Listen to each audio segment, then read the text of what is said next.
Hi guys, welcome to our channel Mr Sisindri. Bigg Boss Telugu season 9 ఇక finale వైపు అడుగులు వేస్తుంది. ఫ్యామిలీ వీక్ కూడా ముగియడంతో బిగ్ బాస్ అలాగే హౌస్లో ఉన్న ప్రతి కంటెస్టెంట్ కూడా టాప్ 5 లక్ష్యంగా అలాగే టైటిలే గురిగా అడుగులు ముందుకు వేస్తున్నారు. ఈ నేపథ్యంలో ఫ్యామిలీ వీకెండ్ అలా ముగిసిందో లేదో బిగ్ బాస్ ఇక అసలైన సమరానికి సిద్ధం కండి అంటూ 12వ వారం నామినేషన్స్కి రంగం సిద్ధం చేసేసాడు. సో హౌస్లో ప్రస్తుతం 9 మంది కంటెస్టెంట్స్ ఉండటంతో పాటుగా అందరూ కూడా ఫైర్ మీద ఉండటం, ఫ్యామిలీ మెంబర్స్ ఇచ్చిన ఇన్పుట్స్ని రెడీగా పెట్టుకొని ఎవరిని నామినేట్ చేయాలి, ఏ పాయింట్స్ని చెప్పాలి అనుకొని సిద్ధమవ్వడంతో బిగ్ బాస్ మరోసారి కంటెస్టెంట్స్కి ఓపెన్ నామినేషన్స్ చేస్తే అవకాశాన్ని అయితే కల్పించాడు. ఒక్కొక్కరు నామినేషన్స్లో భాగంగా ఇద్దరిని నామినేట్ చేసి సరైన రీజన్స్ చెప్పాలి అంటూ చెప్పి నామినేషన్స్ని అయితే ఇక ప్రారంభించండి అంటూ చెప్పడం జరిగింది. ఇక ముందు నుంచే అందరూ ఊహించినట్టుగానే 12వ వారం నామినేషన్స్లో తనూజ వర్సెస్ దివ్య అయితే అన్నట్టుగా సాగింది అని చెప్పాలి. ఎందుకంటే 11వ వారం కెప్టెన్సీ టాస్క్లో దివ్య తనూజ మధ్య పచ్చగడ్డి వెచ్చే బగ్గుమనే రేంజ్లో ఒక మినీ యుద్ధాన్ని తలపించేలా గొడవ జరిగింది.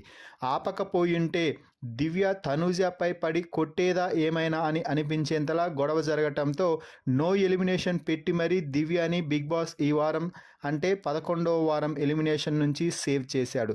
దీంతో బిగ్ బాస్ సేవ్ చేసిన దాన్ని ఉపయోగించుకొని తాను ఏం చేయాలనుకున్నానో, ఏం చేసి నిరూపించాలనుకుందో దివ్య అయితే తనూజ నామినేషన్స్లో భాగంగా దివ్యని నామినేట్ చేయగానే రెచ్చిపోయింది, చేసి చూపించింది తాను చేయాలనుకున్నది అని చెప్పాలి. తనూజ దివ్యని నామినేట్ చేసి రీజన్స్ మాత్రం కరెక్ట్గా స్ట్రాంగ్గా బుల్లెట్ పాయింట్లా దించిపడేసింది అని చెప్పాలి. దివ్య, నేను 3 పాయింట్స్ చెప్తాను, ఆ తర్వాత నీ ఆర్గ్యుమెంట్ స్టార్ట్ చెయ్యి అంటూ చెప్పి నువ్వు నాపై పూర్తిగా గ్రడ్జ్ పెట్టుకున్నావు. ఇదైతే నా అభిప్రాయం, నాకు బాగా కనిపిస్తుంది, చూసేవారికి కూడా అనిపించింది. కాబట్టే ఫ్యామిలీ వీక్లో దాదాపుగా అందరూ అదే చెప్పారు. సో నువ్వు భరణిని ఇష్టపడుతున్నావు, భరణి అన్న అని పిలుస్తూ నీ మధ్య రిలేషన్ ఏర్పడింది.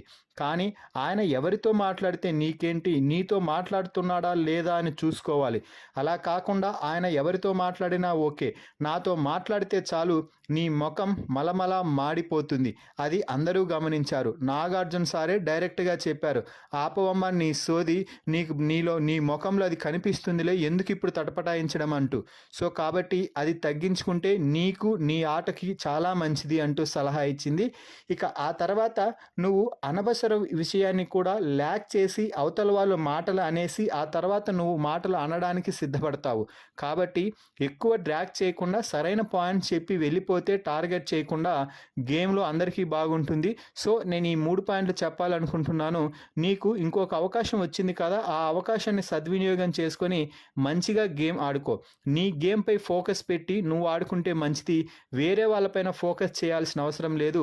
నేను నా గేమ్ ఆడుకుంటాను, నేను ఎవరితో మాట్లాడాలో ఎవరితో మాట్లాడకూడదో నువ్వు చెప్పాల్సినంత అవసరంలో నేను లేను అనుకుంటున్నాను అంటూ తనూజ చెప్తే దివ్య మరోసారి తనూజపై విరుచుకుపడింది. నేను ఎవరితో మాట్లాడాలి, ఎవరితో క్లోజ్గా ఉండాలనేసి నువ్వు నాకు చెప్పనక్కర్లేదు. నీ ఆట నువ్వు ఆడుకో, నా ఆట నేను ఆడుకుంటాను. ఎవరు ఇక్కడ ఉచిత సలహాలు ఇవ్వడం లేదు.